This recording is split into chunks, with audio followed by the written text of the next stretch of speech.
प्यारे बच्चों, आज हम आपकी कक्षा 4 की हिंदी का 15वां पाठ कुरज री विनती को पढ़ेंगे। बच्चों, कुरज एक पक्षी का नाम है।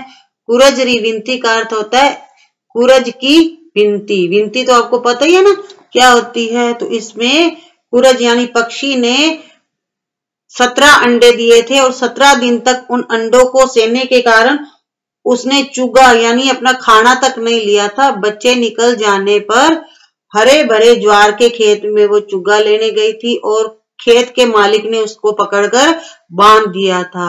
अब कुरज ने किस किस से क्या क्या विनती की वो आज हम इस पाठ में पढ़ेंगे और किस प्रकार उसने अपनी जान बचाई थी खेत के मालिक से। ठीक है, तो आपको पाठ को थोड़ा ध्यान से सुनना है। समंदर के किनारे एक ऊंचा पर्वत था, एक ऊंचा पहाड़ था। उस पर्वत की तलहटी में सुथरी ठो देखकर एक कुरज भी आई, यानी एक साफ सुथरी जगह देखकर कुरज ने अंडे दिए थे।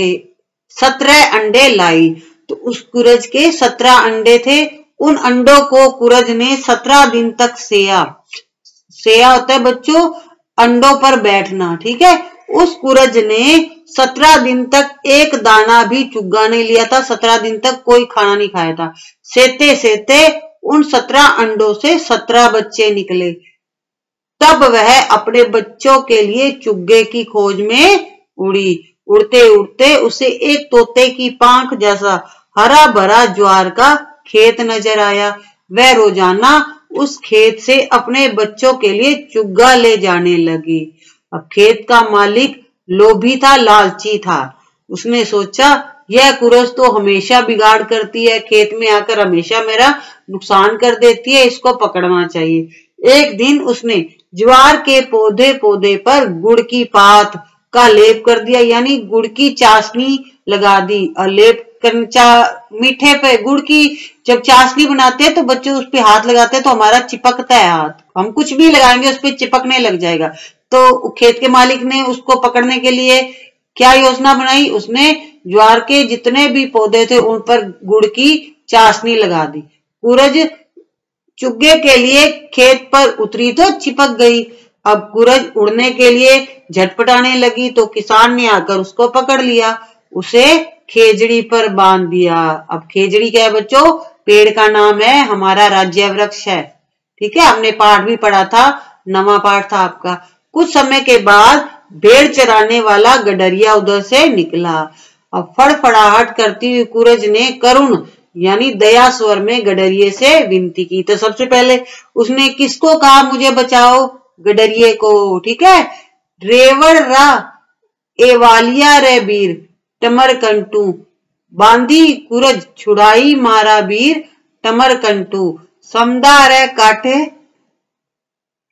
ब्याई मारा वीर टमर कंटू भाखड़ खुड़के ब्याई मारा वीर टमर कंटू 17 बिछिया लियाई मारा वीर टमर कंटू आंधी में उड़ जाई मारा वीर टमर कंटू लुआ में बल जाई मारा वीर टमर कंटू मेहा में गल जाई मारा वीर टमर कंटू भूखा ई मर जाई मारा वीर टमर कंटू। तो वीर उसने गडरिये को कहा है। ठीक है, और रेवड़ होता है भेड़ों का झुंड और एवालिया होता है संभालने वाला। अब कुरज गडरिये को कहती है कि भेड़ों के झुंड को संभालने वाले भाई कुरज यानी मुझे यहाँ पर बांध दिया है, कैद कर लिया है। समदारा यानी समुद्र के किनारे मेरे बच्चे पड़े हैं, मैंने अंडे दिए हैं। भाखर खुड़के ब्याई मारा वीर 17 बच्चे मेरे 17 अंडे हैं जो कि आंधी में उड़ जाएंगे। लुआ मतलब गर्मी में, बल मतलब जल जाएंगे। ये अंडों के विषय में कह रही है कि मेरे 17 अंडे हैं, 17 बच्चे हैं। बच्चे तो दे दिए थे बच्चों, अंडे नहीं थे, बच्चे ही थे। और आंधी में उड़ जाएंगे मेरे बच्चे, लू में जल जाएंगे, बारिश में गल जाएंगे, बह जाएंगे या भूखे मर जाएंगे। नहीं तो मुझे आपसे विनती है, गडरिये को कहती है कि मुझे यहां से बचाओ, मुझे यहां से छुड़ाओ। कुरज की विनती सुनकर गडरिये को दया आ गई कि इसके छोटे छोटे बच्चे हैं, मर जाएंगे। तो उसने खेत के मालिक से कहा, छाड़ कर अच्छी सी एक भेड़ ले ले और इस निरीह यानी इस बेचारी कुरज को, इस पक्षी को छोड़ दे। खेत का मालिक लोभी था, लालची था, उसने कहा सारा का सारा रेवड़ दे, यानी जितनी भी भेड़े हैं ना वो सभी मुझे दे दे, तभी छोड़ूंगा इस कुरज को, इस पक्षी को। अब गडरिये ने कहा कि मैं तो नौकर हूं, लेनी हो तो एक भेड़ ले ले, इससे अधिक देना मेरे हाथ की बात नहीं है। तो उसने काफी निरोए किए, उसे विनती की, पर खेत का मालिक नहीं माना। कुछ देर बाद गायों का एक बड़ा झुंड आया। कुरज ने वैसे ही करुण स्वर में विनती की। अब किससे की? गायों के झुंड के मालिक से, यानी ग्वालों से की। गाया रा ग्वालिया रे वीर टमरकंटू, बांधी कुरज छुड़ाया मारा भी टमरकंटू, समदा रे कांठे ब्याही मारा भी टमरकंटू। अब वो कहती है ग्वाले को कि गायों को संभालने वाले भाई, मुझे यहाँ से बचाओ, मुझे यहाँ पर बांध दिया है, कुरज को बांध दिया है समदारे यानी समुद्र के किनारे। मैं ब्याही हूं, मेरे छोटे छोटे बच्चे हैं, मैंने अंडे दिए, अंडों से बच्चे निकले।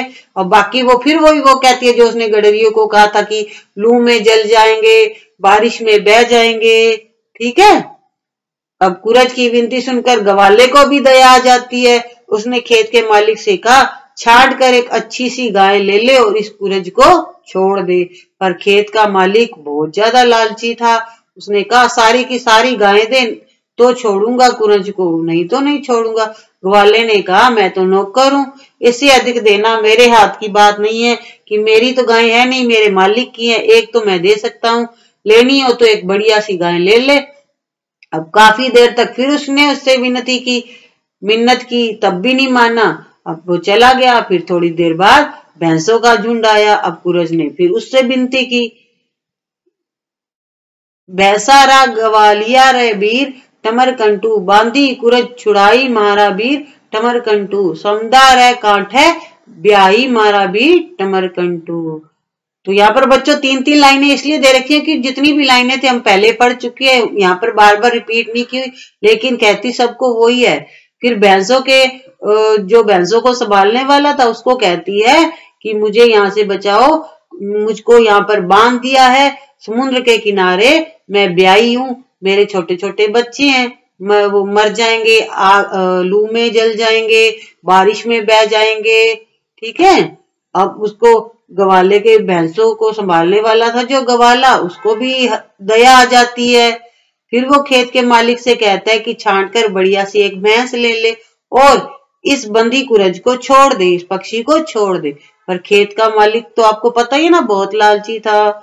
उसने कहा कि सारी की सारी भैंसे तो छोड़ूंगा। तब ग्वाले ने कहा मैं तो एक मामूली नौकर हूं, इससे अधिक देना मेरे हाथ की बात नहीं है, लेनी हो तो एक अच्छी सी, उम्दा मतलब होता है अच्छी सी भैंस ले ले। बहुत देर तक विनती करने के बाद, मिन्नत करने के बाद भी वो नहीं माना तो वो चला गया। अब थोड़ी देर बाद ऊंटों का झुंड उधर से गुजरा। अब कुरज ने हृदय चीर देने वाले स्वर में विनती की। आपको पता है बच्चों, जिस माँ के बच्चे बिछड़ जाते हैं तो उस माँ का दिल बहुत दुखी होता है। ठीक है। अब वो ऊंट के मालिक से विनती करती है, ऊंटों के मालिक से कि सांडिया रा रेवालिया रे वीर टमरकंटू, बांधी कुरज छुड़ाई मारा भी टमरकंटू, समदा रे काठे ब्याही मारा भी टमरकंटू। अब वो गडरिये को फिर विनती करती है कि ऊंटों को संभालने वाले वीर भाई, बांधी कुरज छुड़ाई, ये बंधी हुई कुरज को छुड़ाओ, मैं समुद्र के किनारे, मेरे छोटे छोटे बच्चे हैं, मर जाएंगे वो। अब फिर उसको विनती आ जाती है गडरिये को। उसने खेत के मालिक से कहा कि छांट कर एक अच्छा सा ऊंट ले ले और इस बंधी हुई कुरज को यानी इस पक्षी को छोड़ दे। पर खेत का मालिक अभी भी लालच में ही था, लोभी था। उसने कहा सारे के सारे झुंड दे दे तो छोड़ूंगा, नहीं तो नहीं छोड़ूंगा। तब गडरिये ने कहा मैं तो एक मामूली नौकर हूं, इससे अधिक मैं नहीं दे सकता, लेना हो तो एक बढ़िया ऊंट ले ले। बहुत निरोए की, बहुत मिन्नत की, तब भी नहीं माना। सो नहीं माना। कुछ देर बाद सामने के बिल से एक उंदरा आता है बच्चों, चूहा। ठीक है। चूहा आया। विवश होकर कुरज ने उससे भी विनती की। आप देखो चित्र में ये चूहा, ये इसको उंदरा कहते हैं, ठीक है। अब उसने कुरज ने फिर उससे विनती की, पयाल देसरा राजा रे बीर टमर कंटू। पयाल होता है बच्चों पाताल, ठीक है, जो जमीन के धरती के नीचे हिस्सा होता है। बांधी कुरज छुड़ाई मारा बीर टमर कंटू, समदार रे कांठे ब्याई मारा भी टमर कंटू। भाखर खुड़के ब्याई मारा भी टमर कंटू, 17 बिछिया ल्याई मारा भी टमर कंटू। आंधी में उड़ जाई मारा भी टमर कंटू, लुआ में बल जाई मारा भी टमर कंटू। मेहा में गल जाई मारा भी टमर कंटू, भूखा ही मर जाई मारा भी टमर कंटू। अब वो चूहे से कहती है कि पाताल देश के राजा, इस बंदी हुई कुरज को छुड़ाओ, समुद्र के किनारे मैं ब्याही हूं, मेरे 17 बच्चे हैं, आंधी में उड़ जाएंगे, लू में जल जाएंगे, बारिश में गल जाएंगे, भूखे मर जाएंगे मेरे बच्चे, मुझे छुड़ाओ। अब कुरज की विनती सुनकर उंदरे का यानी चूहे का हृदय फट सा गया, उसे बहुत तरस आया उस पर, उसकी आंखों में आंसू छलछलाए, वो रोने लगा। तो खेत के मालिक पर उसे बहुत गुस्सा आया। फिर उसने अपने आप को शांत किया और उससे प्यार से बोला कि यदि तू इस कुरज को छोड़ दे तो मैं तुझे सोने की एक माला दूंगा, पूरे 108 मनकों की, यानी 108 मोतियों की सोने की माला दूंगा। किसने कहा? चूहे ने। आप चित्र में देखो ऊपर माला बनी हुई है ना, इसने किसान से कहा। सोने के दमकते पीले रंग से खेत के मालिक की आंखें चौंधिया सी गई, हैरान हो गया। बोला, मैंने किसी की बात नहीं मानी अड़ा रहा, पर तेरा कहना तो मानना ही पड़ेगा, किंतु केवल सोने की माला से काम नहीं चलने वाला। अब वो फिर लालच में आ गया। सोने का एक बाजोटा, बाजोटा होता है बच्चों लकड़ी का छोटा पाट, ठीक है। तो वो कहता है अब मुझे एक सोने का बाजोटा यानी लकड़ी का छोटा पाटा चाहिए सोने का, और सोने का एक वजनी मुकुट भी दे तो इस कुरज को छोड़ूंगा। इसने मेरे खेत में कितना बिगाड़ किया, कितना नुकसान किया, इसका अंदाजा तुम नहीं लगा सकते हो, इसका अनुमान नहीं लगा सकते हो कि इस कुरज ने, पक्षी ने मेरे खेत में बहुत नुकसान किया। अब उंदरे ने कहा, चूहे ने कहा, तू कहे तो ये तीनों चीजें देने में मुझे कोई एतराज नहीं है, मेरे कुछ भी घाटा नहीं पड़ेगा, पर कुरज को पहले छोड़, मुझे तेरा विश्वास नहीं है। अब चूहा बड़ा तेज था, बहुत होशियार था, उसने कहा सामान तो मैं दे दूंगा तुझे सारा, लेकिन पहले कुरज को छोड़ फिर दूंगा, मुझे तुझ पर विश्वास नहीं है। तो खेत के मालिक ने ज्यादा हट किया तो उंदरे ने बिल के पास वे तीनों चीजें लाकर रख दी। अब क्या किया उसने, चालाकी क्या की चूहे ने, किसान को तो नहीं दिया सब कुछ, लेकिन अपने बिल के पास तीनों चीजें लाकर रख दी। अब खेत का जो मालिक था खुशी से पागल हो गया, उसको सोने का इतना जो सामान मिल रहा था ना, तो सोने की इतनी चीजें देखकर वो पागल सा हो गया। उसने उसी पल कुरज को छोड़ दिया, पक्षी को छोड़ दिया। कुरज जैसे ही छुट्टी ऊपर आकाश में उड़ गई। अब खेत का मालिक सोने की तीनों चीजों को लेने के लिए जैसे ही उधर बिल की तरफ लपका, होशियार उंदरा उन तीनों चीजों को लेकर बिल में घुस गया, ठीक है। अब पैरों से बिल के बाहर धूल उछालते हुए कहने लगा, सोने के बदले धूल ले, सोने के बदले धूल ले। अब बच्चों देखो चूहे ने कितनी होशियारी से काम किया, उसको कैसे धूल चटा दी, किसान को दिया भी कुछ नहीं और कुरज को भी छुड़वा लिया। अब खेत का मालिक मुंह उतार कर आकाश में उड़ती हुई कुरज को एकटक देखता रहा। अब तो सब कुछ गया उसका, अब क्या उपाय हो सकता था।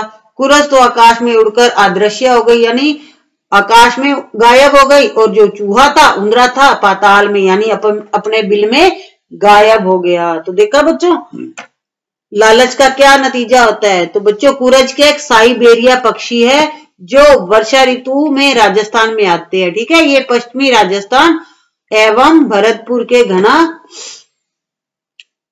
अभ्यारण्य में रहते हैं। शीतकाल में यानी सर्दी में ये फिर साइबेरिया चले जाते हैं। इन्हें सारस भी कहा जाता है। इस पक्षी पर राजस्थानी में कई लोकगीत भी हैं। तो बच्चों अब हमें इस पाठ से क्या शिक्षा लेनी चाहिए। इस पाठ में हम एक लालची किसान के आचरण का वर्णन हुआ है कि हमने देखा ना कि वो किसान कितना लालची था, कितनों ने उनको देना चाहा लेकिन लालच के आगे उसने किसी की नहीं सुनी। तो वह कुरज पक्षी को बांधता है, उसे छुड़ाने के बदले कोई भी गडरिया उसको भेड़ देना चाहता है, ग्वाला गाय देना चाहता है, लेकिन किसान लालच में आकर यानी सब कुछ चाहता था। अब उंदरा किसान के लालच को जान गया था, इसलिए वह सोने की माला, बाजोटा और वजनी मुकुट देने की बात करता है। किसान लालच में कुरज को छोड़ देता है। जैसे ही कुरज उड़ती है और चूहा सब चीजें लेकर बिल में घुस जाता है। इससे शिक्षा मिलती है कि लालच बुरी बला है। हमें कभी भी लोभ लालच नहीं करना चाहिए। अगर हम लालच करते हैं तो जो कुछ थोड़ा बहुत हमें मिलना चाहिए वो भी नहीं मिलता है।